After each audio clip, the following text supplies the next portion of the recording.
Bonjour. Le Bitcoin va-t-il enfin rebondir? C'est ce que nous allons voir dans l'analyse du jour. Mais avant de commencer, n'oubliez pas de vous abonner, de mettre un petit pouce bleu et de laisser un commentaire. Donc aujourd'hui, on ne verra pas d'altcoin parce que sinon la vidéo va encore être trop longue. Bien qu'apparemment ça vous dérange pas trop parce que quand je vois que les vidéos de 17 et 25 minutes elles font un K2 et un K4 de vues et que ce week-end à minuit je vous sors une vidéo de plus d'une heure et elle fait plus de vues. Donc apparemment certains ça leur dérange pas les vidéos très longues, mais je sais que d'autres ne vont pas prendre le temps de les regarder. Donc aujourd'hui pas d'altcoin, donc n'hésitez pas à mettre en commentaire tous vos altcoins, maximum 2 par personne. Sinon ça sert à rien, ça fera beaucoup trop d'altcoins où je dois aller jeter un œil. Donc je prendrai les meilleurs altcoins et je ferai peut-être même une vidéo spéciale altcoin parmi les plus intéressants que vous me proposerez. Donc n'hésitez pas à mettre vos altcoins préférés en commentaire et je les analyserai demain. Voilà, sinon donc on va se concentrer sur le Bitcoin et du coup on va directement passer à la map. Bien entendu, en fin de vidéo, il y aura le tirage au sort pour le gagnant de la semaine passée sur le concours pour gagner les 60 $. Donc, la map de la semaine, bien entendu, vu qu'on entame une nouvelle semaine, et bien entendu, hein, sans grande surprise, est les rouges écarlates. Voilà, donc avec des pertes moyennes de 10 à 20%. Hein. On a même certains altcoins comme Spell qui nous fait un joli moins 40%. Et on a pas mal de altcoins aux alentours de moins 20, moins 25%, moins 34 pour CRV. Bref, à part Link qui nous fait un joli 16% et ICP un petit 18%, eh bien malheureusement, du rouge partout. Les altcoins en majorité ont suivi la chute du Bitcoin. Le CryptoFear, rien d'intéressant aujourd'hui, il est à 23. Donc après, vu qu'on a eu une rechute hier, dans quelques heures, peut-être qu'il sera beaucoup plus bas, peut-être une nouvelle fois aux alentours des 10. Peut-être, on verra ça demain. Quoi qu'il en soit, aujourd'hui, il nous apprend pas grand-chose.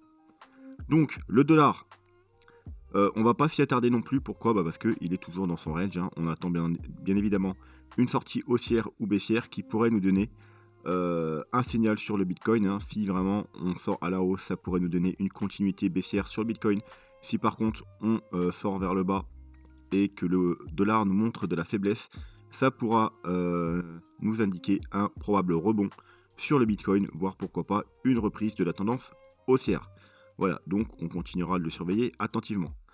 Ensuite, SP500. Alors pourquoi on parle du SP500?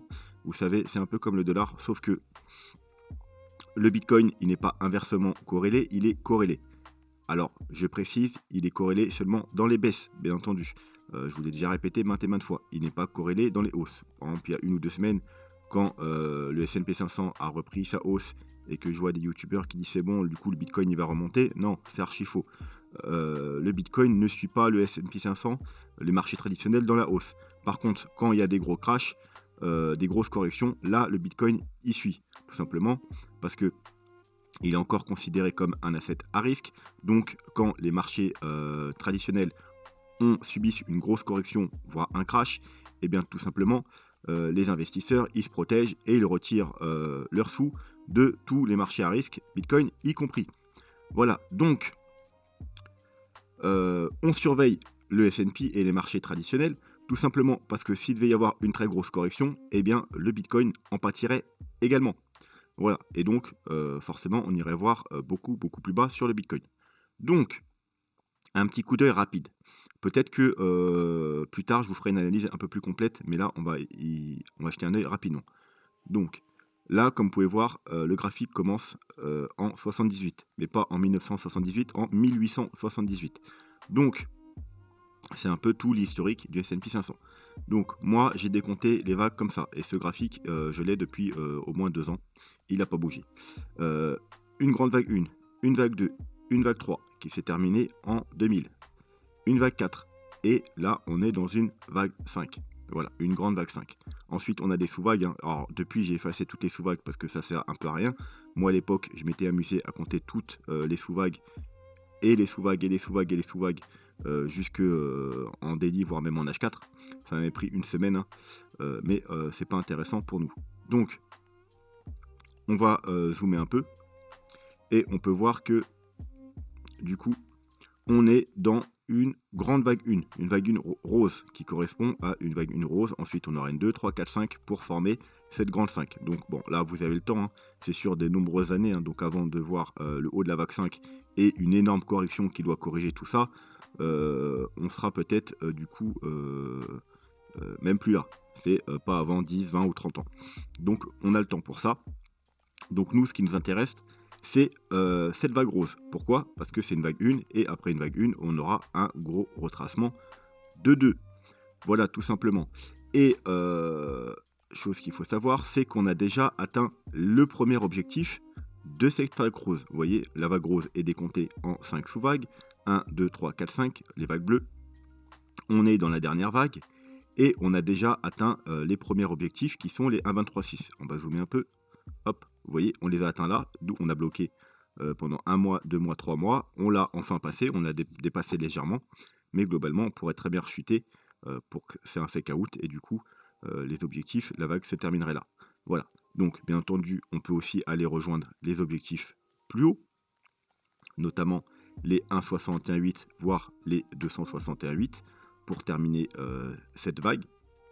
Mais il faudra être très prudent. Pourquoi? Parce que non seulement d'avoir les 1,23,6 ici, on a également une trendline. Alors hop. Alors, je vais enlever ça pour y voir plus clair. Voilà. On a également, vous voyez, une trendline qui marque le top depuis 2010. Vous voyez, ici, on a touché. Ici, on a touché. Ici, on a touché à maintes reprises. Hein, on a touché... c'est des mois, on est en mensuel, hein, donc on a touché 1 mois, 2 mois, 3 mois, 4 mois, voilà. Pendant au moins 10 mois, on a touché. Et récemment, on a retouché un mois ici, un mois ici, un mois ici. Et là, ça fait 3 mois encore qu'on est plus ou moins bloqué dessous. Donc c'est une très grosse résistance. Bien entendu, du coup, on pourrait s'en faire rejeter et marquer la fin de cette vague. Si on devait marquer la fin de cette vague, eh bien malheureusement, on aurait droit à une grosse correction puisque c'est une vague 2 et on pourrait redescendre jusqu'ici. Voilà.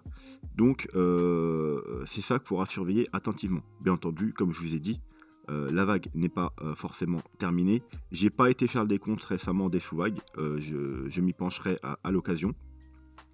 Mais globalement, voilà, il faudra faire attention tant qu'on est en dessous cette trendline. Si bien entendu, on passe cette trendline, dans ce cas-là, tout va bien et on ira potentiellement chercher les targets au-dessus avant d'avoir une grosse correction. Voilà. On pourrait malgré tout avoir une correction de sous-vague. Donc comme je vous ai dit, j'ai pas fait des sous-vagues, mais à vue d'œil 1, 2, peut-être qu'on est dans une 3, on va peut-être avoir une petite 4 là, avant d'avoir une 5. Comme je vous ai dit, je m'y pencherai plus tard. Mais voilà, donc une petite correction, on aurait quand même droit, malheureusement, parce qu'une petite correction, ça nous donnerait quand même pas mal de petites bougies rouges. Donc également, ça influerait le Bitcoin, mais bien entendu, moins que si on a ce genre de correction qui sera apparenté à un crash, bien entendu. Donc là, ce sera vraiment très mauvais pour le Bitcoin. Voilà, donc on surveillera ça attentivement. Deuxièmement, ce que je voulais vous montrer, et ceux qui regardent les analyses du trône, du coup c'est lui qui m'a donné l'idée de vous montrer ça, eh bien vous l'avez sûrement déjà vu, c'est qu'en ce moment, depuis pas mal de temps, je vous parle d'une flat. Donc voilà. Donc pour vous matérialiser, alors bien entendu, le trône n'a pas parlé d'une flat, mais il vous a montré un exemple, et c'est une flat. Donc pour ceux qui veulent voir ce que donne une flat, quand je vous dis que c'est une correction très bullish, eh bien vous en avez deux ici. Alors la première, c'est, vous voyez, à peu près dans les années 2000, hein, donc vous voyez quand il y a eu la bulle internet, eh bien on a eu une A, une B, et vous voyez que la B est partie chercher soit en double top, alors il faudrait que je zoome, soit très légèrement au-dessus, donc c'est une correction très bullish qui vient rechercher très haut, et une C. Et vous voyez, donc ça c'est une flat. Et vous voyez le mouvement qui s'en est suivi. Voilà, je vous dis que c'est une correction très bullish, et en général quand on sort d'une flat, eh bien après on a un très gros mouvement haussier. Voilà, donc dans ce cas-là, la flat, elle est partie chercher où? Eh bien en dessous. Voilà, c'est pas une flat qui est partie chercher les 0,61,8, c'est une flat étendue qui est partie chercher plus bas que le bottom. Donc si le Bitcoin devait suivre ce mouvement, on irait un peu en dessous des 28 000 $, donc 26, 27, 25 000 $, grosso modo, avant de repartir à la hausse.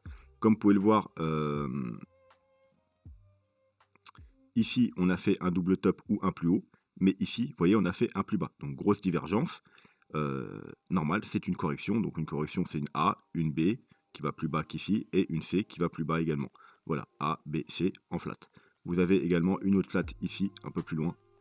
Là, on a été chercher beaucoup plus haut. On a été rechercher, alors j'ai regardé, les 1,61,8. Donc, c'est le maximum pour une flat. Donc, une A, une B, une C. Voilà, pareil. A, B, vous voyez, on est beaucoup plus bas. Donc, ça fait une grosse divergence.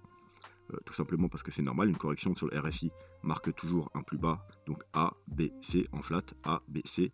Et ce coup-ci, on avait été rechercher également, vous voyez, un peu plus bas. Bien que le corps de bougie ait tenu des niveaux, on a été faire une mèche, encore une fois, un peu plus bas. Voilà, donc ça, c'est une flat. Et comme vous pouvez voir, pareil, derrière la flat, on a eu quoi? Un gros mouvement haussier, parce que c'est une correction très bullish. Donc voilà, je voulais vous montrer ça, pour vous montrer ce que donne une flat terminée sur un autre graphique. Voilà, sur ce, on va pouvoir passer au Bitcoin. Donc, le Bitcoin. Alors, on va commencer par, on va continuer.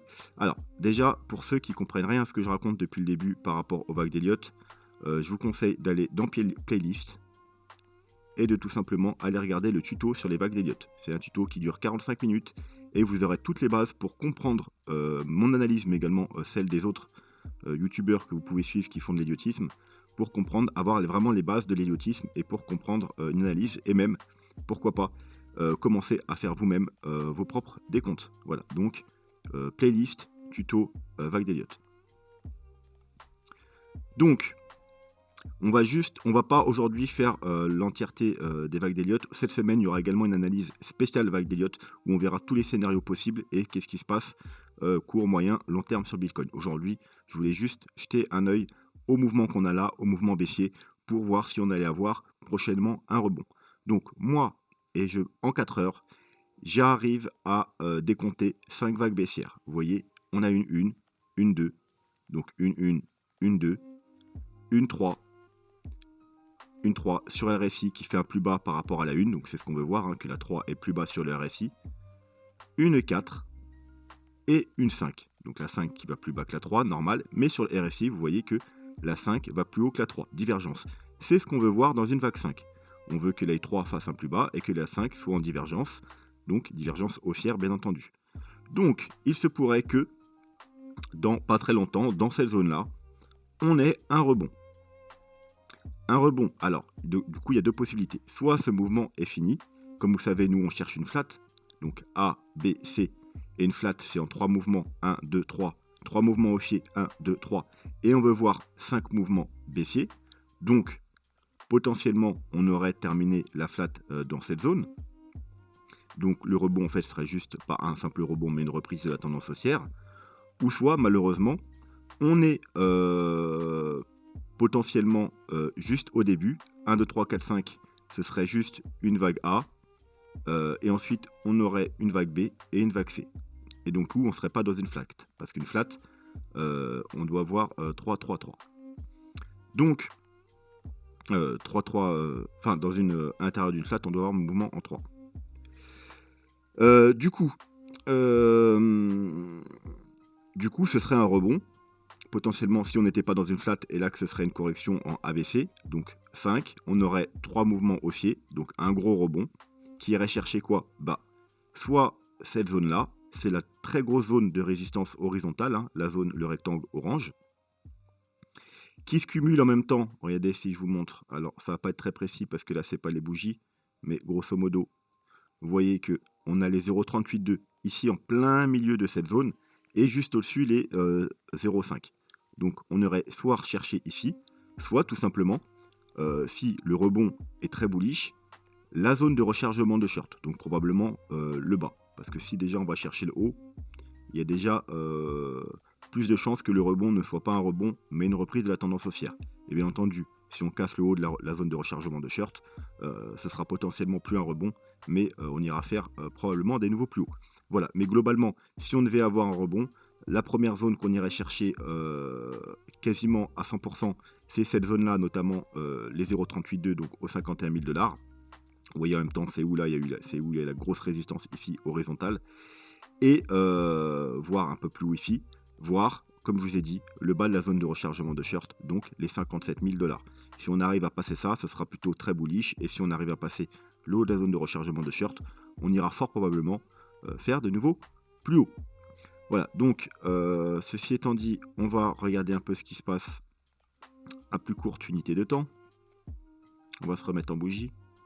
Ah oui, non, ce que je voulais vous dire aussi, c'est que, alors, pour le compte 1, 2, 3, 4, 5, moi, ce que j'aurais bien aimé voir, c'est le voir en daily, parce que là, on était en 4 heures. Vous voyez, là, on voit les vagues en daily, 1, 2, 3. Là, on voit clairement 1, 2, 3, 1, 2, 3. Donc, théoriquement, on devrait pouvoir décompter les 5 vagues en daily. Alors, vous allez me dire, on les voit, 1, 2, 3, 4, 5. Ok, on va s'enlever ça. Le problème, c'est comme je vous ai dit, donc, on part de là. 1, 2, 3. Pour l'instant, tout va bien. On fait 3 vagues. La vague 3 va plus bas que la vague 1. 4, 5. Malheureusement, je vous ai dit quoi? La 5 doit faire une divergence par rapport à la vague 3. C'est-à-dire que là, on fait clairement un plus bas, on est d'accord. Mais sur le RSI, malheureusement, on fait également un plus bas. Donc, on n'a pas la divergence. Alors, est-ce que c'est grave? Est-ce que c'est possible que ça valide quand même? Oui, mais voilà, pour plus de certitude, moi, j'aurais quand même aimé voir la divergence en daily. Voilà. Quoi qu'il en soit, on va effacer ça maintenant pour y voir plus clair. Tant qu'on n'a pas déjà repassé la trendline baissière qu'on a en rouge ici et la trendline baissière qu'on a ici, on n'aura pas de gros rebonds. Alors on verra ça sur le prochain graphique. Du coup là, on va se concentrer, comme je vous ai dit, sur les petits time frames. Donc, qu'est-ce qui s'est passé les jours précédents? On est venu rechercher ma zone de gros support ici. Ensuite, vers ici, je vous avais tracé une ligne jaune. Le Bitcoin a assez bien respecté ma ligne de résistance jaune. Un petit fake out ici pour aller rechercher tout simplement le haut de la zone verte. Donc moi, j'avais pris un trade, c'était ici. J'ai pris les profits, bien entendu, quand on est venu taper ici. Mon stop était au point d'entrée, donc du coup, ici, hop, sortie du trade. Ensuite, ici, on a eu, encore une fois, on est venu chercher toute la liquidité qui se trouve ici. Tous ceux, vu qu'on est à traîner assez ici, il y en a sûrement qui ont dû ouvrir des longues ici, pensant qu'on était sur un bottom. Et c'était un bottom potentiel. Donc, on est venu sortir tout le monde. Et un gros rebond. Alors, j'ai pas pris de trade ici, tout simplement parce que j'avais pas assez de conviction. Donc, du coup, j'ai préféré attendre qu'on fasse un mouvement haussier et un retracement. Du coup, vous savez, quand c'est comme ça, quand vous pensez qu'il y a un potentiel rebond à venir et que vous n'avez pas réussi à choper le bottom, eh bien, vous attendez qu'on ait des bougies rouges, vous placez votre Fibo, et la zone d'achat principale, c'est les 0,5, 0,618.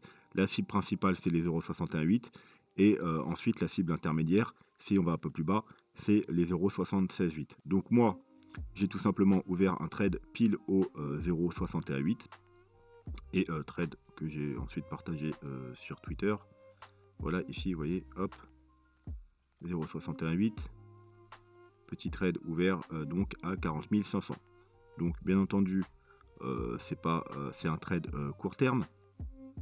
C'est juste au cas où on est vraiment dans un rebond. Malheureusement, je suis pas du tout persuadé. Pourquoi?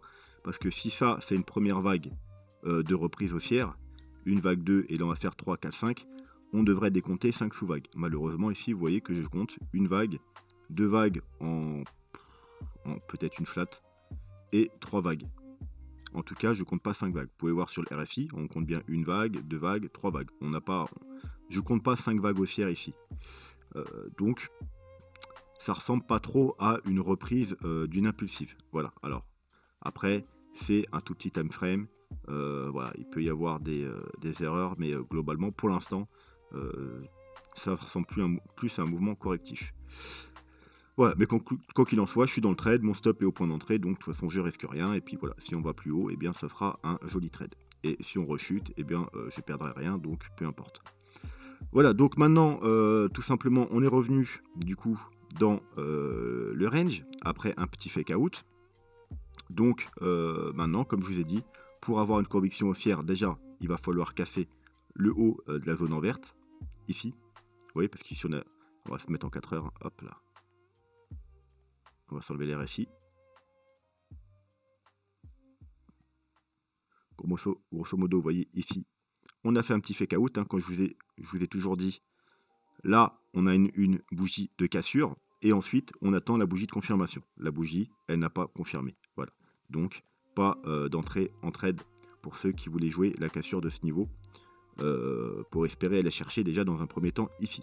Voilà, donc on repart à la baisse. Donc maintenant, on attend une clôture et une confirmation en 4 heures ici, si vous voulez jouer un rebond et un potentiel bottom sur cette zone. Les plus prudents, bien entendu, vous attendrez qu'on casse tout cette zone-là, qui est le gros niveau de résistance au-dessus avec la trendline baissière, l'ancienne trendline baissière, mais on va voir ça sur le prochain graphique, voire même sur le suivant. Voilà, on y voit plus simple. Donc, on a une trendline baissière ici, tout le mouvement baissier, et on a l'ancienne trendline baissière qu'on a cassé là. Là, on a fait un pullback, on a réussi à la tenir, vous voyez, 1, 2, 3, 4, 5 bougies, et on l'a enfin cassé. On a la bougie de breakout, et comme je vous ai toujours dit, pour confirmer la cassure, c'est cette bougie-là. Donc cette semaine, si on clôture en dessous, on aura confirmé le breakout de cette trendline. Donc plutôt mauvais signe, bien entendu. Si par contre, à la fin de la semaine, on arrive à repasser au-dessus, du coup, ça c'était juste un fake out. Et là, au contraire, ce sera plutôt bullish. Bien entendu, il faudra repasser également au-dessus de cette trendline. Mais si on arrive à repasser au-dessus des deux trendlines, eh bien, on aura sûrement le rebond qu'on attend. Voilà, donc un gros rebond pour aller chercher les zones que je vous ai indiquées plus tôt. Maintenant, on va passer à ce graphique. Alors, comme je vous ai dit tout à l'heure, non, c'est pas ici. Voilà, ici, j'avais pas trop de conviction parce que j'arrivais pas trop à trouver une bonne localisation. Et en fait, je l'ai trouvé après, mais c'était déjà trop tard. C'est pour ça après que j'ai attendu le retracement. La localisation, pourquoi on s'est arrêté là, un peu au milieu de nulle part? Eh bien, on ne s'est pas arrêté au milieu de nulle part. Regardez, on s'est tout simplement arrêté sur le niveau que je vous avais donné hier. Le premier niveau intéressant, c'est la médiane du Gaussian Channel. Donc voilà. Hop, on va dézoomer, on va même hop, enlever le graphique. Vous voyez. Alors, pour ceux qui ne connaissent pas le Gaussian Channel, c'est ce canal. En général, quand on pénètre dedans, eh bien, malheureusement, on entre en bear market. On a des grosses baisses. Donc, on est dedans. Donc, a priori, il y a quand même des chances qu'il faut s'attendre à aller chercher la zone basse, comme à chaque fois, voire même un peu en dessous. D'ailleurs, si jamais ça arrive, n'oubliez pas que si on passe en dessous du Gaussian Channel, ce sera le meilleur moment pour acheter du Bitcoin pour du très long terme. Vous voyez, on n'est pas allé souvent en dessous, on y allait ici. Bottom du bear market 2015, donc si vous commenciez à accumuler des compasses en dessous, vous accumulez, vous accumulez, vous accumulez, et ensuite vous profitez du bull run. Pareil ici, on passe en dessous, vous accumulez, vous accumulez, vous accumulez, vous profitez du bull run. Dernière petite chance, bon là vous n'avez pas beaucoup de temps pour accumuler, mais vous avez le temps quand même d'acheter un petit peu, et ensuite vous profitez du bull run. Donc là pareil, si dans les semaines ou mois à venir on devait aller en dessous, eh bien accumuler, accumuler, accumuler, donc c'est en dessous les 30 000 $ du coup. Voilà, quand on passera en dessous des 30 000 $, ce sera le meilleur moment pour commencer à accumuler, pour profiter du prochain bull run. Voilà. Mais voilà, on va dire que là, on est du coup sur le support un peu de la dernière chance, hein, parce que théoriquement, si on casse la médiane, eh bien, il y a quand même de fortes chances qu'on ait cherché le bas du canal. Voilà, donc niveau, encore une fois, de support très important aux alentours des 39 000, 40 000 $. De quoi je voulais vous parler d'autre? On est en semaine, hein, donc voilà, on va pas. Je vous ai fait une vidéo d'1 heure, hein, allez regarder la vidéo, il y a une grosse analyse. Je vais quand même vous rappeler que théoriquement en weekly, on est assez bearish, hein. On a cassé la moyenne mobile 50, on a eu la bougie de confirmation, vous voyez, là on a la bougie de cassure, et là la bougie de confirmation. Donc théoriquement, on a confirmé le breakout, et en général, quand on casse une moyenne mobile, il y a de fortes chances d'aller rechercher la moyenne mobile inférieure, c'est-à-dire la moyenne mobile 100 et aux alentours du double bottom. Voilà. C'est pas obligatoire, mais ça arrive quand même très souvent. Vous voyez, on casse cette moyenne mobile, on va rechercher celle d'en dessous. On va chercher celle d'en dessous. Et en général, quand on casse la moyenne mobile 50, on va rechercher la 100, voire ensuite la 200. Bien entendu, si on devait casser ce niveau-là, donc le double bottom aux 30 000 $, faut s'attendre à une grosse chute. Et il y aura la target qui sera aux environs des 19, 18 000, 20 000 $. La moyenne mobile de 100 qui marque également les bottoms des bear market. Bref, c'est pas non plus bon pour le super trend, hein. On a eu la bougie de confirmation, du coup le super trend passe en rouge. Voilà, donc en général ça nous donne des bear market. Bien entendu, comme je vous ai dit dans la dernière vidéo, on a eu un petit exception ici. Donc quand c'est comme ça, moi j'aime bien du coup quand à partir d'un time frame on commence à avoir des exceptions, je vais tout simplement regarder le time frame supérieur, donc le 2 semaines, et je vois qu'ici par contre on n'a jamais eu d'exception pour l'instant, tout simplement parce que cet été on n'a pas cassé, au contraire ça a joué son rôle de support. Donc encore une fois, ici bien entendu on aura un gros niveau de support au double bottom, et si on le casse en weekly, bien entendu il faudra s'attendre à une plus grosse chute pour aller rechercher probablement vers les 20 000 $. Ishimoku, pareil, hein, on a clôturé la semaine dernière en dessous, on a la bougie de confirmation. Ah, d'ailleurs, non, lui, on n'a pas encore confirmé la cassure, puisque la semaine dernière, on a clôturé en dessous, et là, c'est la bougie de confirmation. Donc pareil, hein, si à la fin de la semaine, on n'a pas un gros rebond, Ishimoku nous donnera aussi, bien entendu, une confirmation baissière weekly. Ah non, c'est 2 semaines. Excusez-moi, je me disais bien. Donc voilà, voilà, en 2 semaines, on aura une confirmation weekly baissière 2 semaines en Ishimoku si à la fin de la semaine, on clôture sous ce niveau. En weekly, je crois que c'est déjà fait, hein, voilà. En weekly, on a déjà la confirmation baissière, hein. Donc, et on est sur le dernier support, on va dire, de la dernière chance. Donc, dans le nuage, si on casse le nuage, et bien en dessous, on a quoi? Et bien tout simplement, on n'a plus rien. Donc, vous voyez, si on casse grosso modo les 37 000 $, encore une fois, c'est plutôt mauvais signe parce qu'on n'a plus du tout de support en dessous. Donc, on n'a pas encore eu là l'ultime confirmation baissière qui serait la lagging span qui repasse en dessous du cours du prix. Parce que, comme vous savez, Ishimoku, il nous faut toutes les confirmations pour être sûr de la direction. Donc, que ce soit à la hausse ou la baisse, vous voyez par exemple là, à la hausse, quand on casse la Kijun et qu'en même temps, la lagging span passe au-dessus du cours du prix, ça nous donne une grosse tendance haussière. Et à la baisse, c'est pareil. Quand on passe au-dessus, en dessous de la Kijun et qu'on a confirmation ici de la lagging span, ça nous donne une grosse tendance baissière. Donc, on a bien le prix qui est en dessous de la Kijun, mais la lagging span est toujours au-dessus du cours du prix. Donc, on n'a pas les ultimes confirmations. Bien entendu, si on casse le nuage ici, et qu'en même temps, la lagging span casse le prix, voilà, là, il faudra s'attendre malheureusement à une très grosse chute. Voilà, et je pense que c'est tout pour aujourd'hui. On va pas trop alourdir l'analyse. Bien entendu, on aura le temps de voir ce qui manque dans les jours à venir.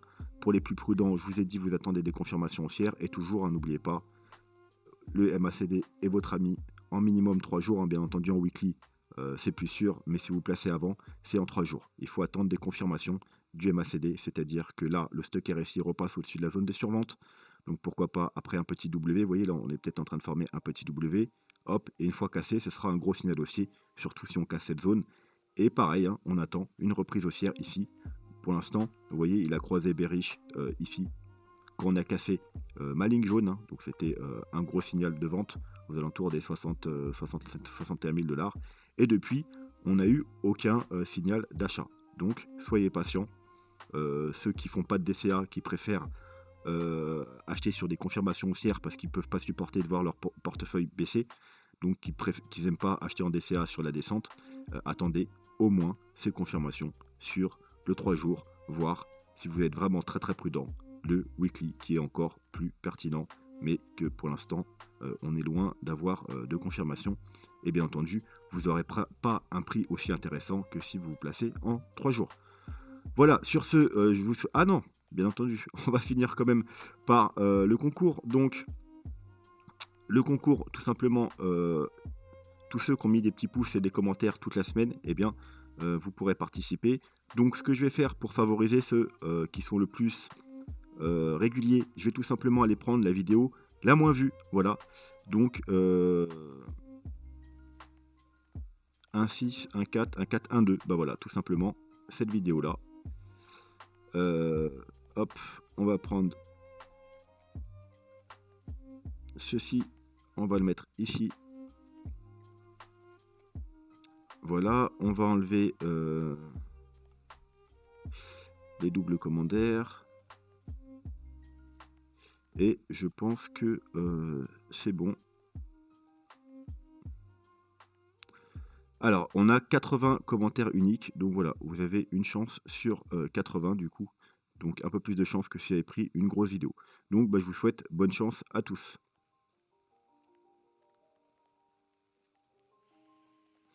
Alors, Guillaume du Sarp, excuse-moi si je prononce mal. Merci pour la vidéo. Aurais-tu un avis sur ORN si tu as le temps? Merci d'avance. Alors, du coup, je crois que je ne l'ai jamais analysé. Donc, du coup, comme tu as gagné, eh bien, je le mettrai sûrement en analyse dans la semaine pour te remercier également de ton commentaire. Donc, bah, félicitations. Donc, en dessous de ton commentaire, tu me donnes une adresse d'une crypto avec des petits frais. Ne me demande pas l'Ethereum, je ne vais pas dépenser 100 $ pour envoyer 60 $ en crypto, bien entendu. Donc, une crypto avec de petits frais, hein, que ce soit Tezos, BNB, on sait rien, Avalanche, Atom, Cosmos, Solana, peu importe. Hein, une crypto avec 1 ou 2 ou 3 $ de frais. Et ton adresse, et je t'envoie ça dès que tu m'as mis, bien entendu, ton commentaire. Voilà, donc bien joué. Rendez-vous pour un prochain concours aux 7000 abonnés. Il y aura bien entendu 70 $ à gagner et ainsi de suite. 100 $ aux 10 000 abonnés. Et on continuera comme ça éternellement. Si un jour, bien entendu, j'arrive à 100 000 abonnés, il y aura 1000 $ à gagner. Voilà, sur ce, je vous souhaite une très bonne soirée et je vous dis à demain. Tchuss!